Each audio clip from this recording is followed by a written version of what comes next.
د ننګرهار کوټ ولسوالۍ څخه د معارف زنګ په کړنګولو سره نوی 1405 تعلیمي کال په سړو سیمو کې پیل شو.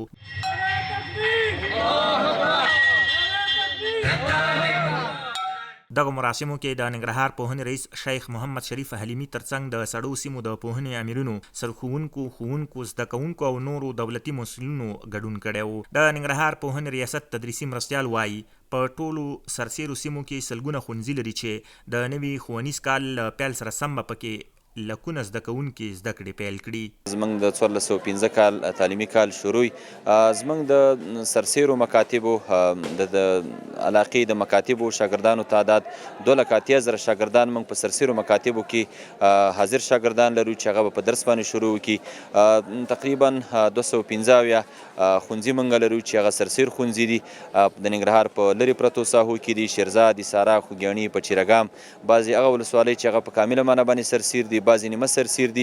مسؤلینو دغه راز دینی او عصري زده کړې د اوسني وخت اړتیا او نړیوال سره د سیال کېدو لپاره مهمې وبللې او له خلکو یې وغوښتل چې پر خپلو اولادونو علم زده کړي چې د هیواد او ټولنې لپاره ښه کادرونه وړاندې کړو.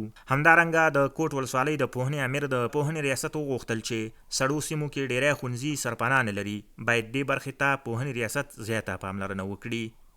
سړو سیمو کې چې دی عموما په ټولو ولسوالیو کې او د کوټ چې کوم مشکلات دي د مکاتبو، اکثره مکاتب چې دي سرپناه نه لري او ترڅنګ یې صحي اوبو ته رسیدګي نه لري.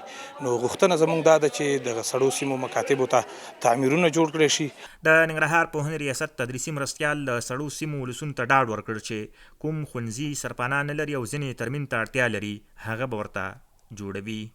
په نوي کال کې ان شاء الله موږ تدارکاتي پلان کې ډېر هغه مکاتب چې په شمول د دې لیسې باندې هغه موږ ان شاء الله پلان کې اچولي دي او بعضې ترمیم ته ضرورت لري، بعضې احاطې ته ضرورت لري او بعضې معمولي جوړېدو ضرورت. ان شاء الله الرحمن موږ حتی امکان کوشش دا کوو چې په خپله داخلي بودیجه باندې بعضې احاطې او ترمیمات او د همکارو موسساتو په همکارۍ باندې ان شاء الله د تعمیراتو په حساب باندې موږ عملاً سږ اقدام کوو.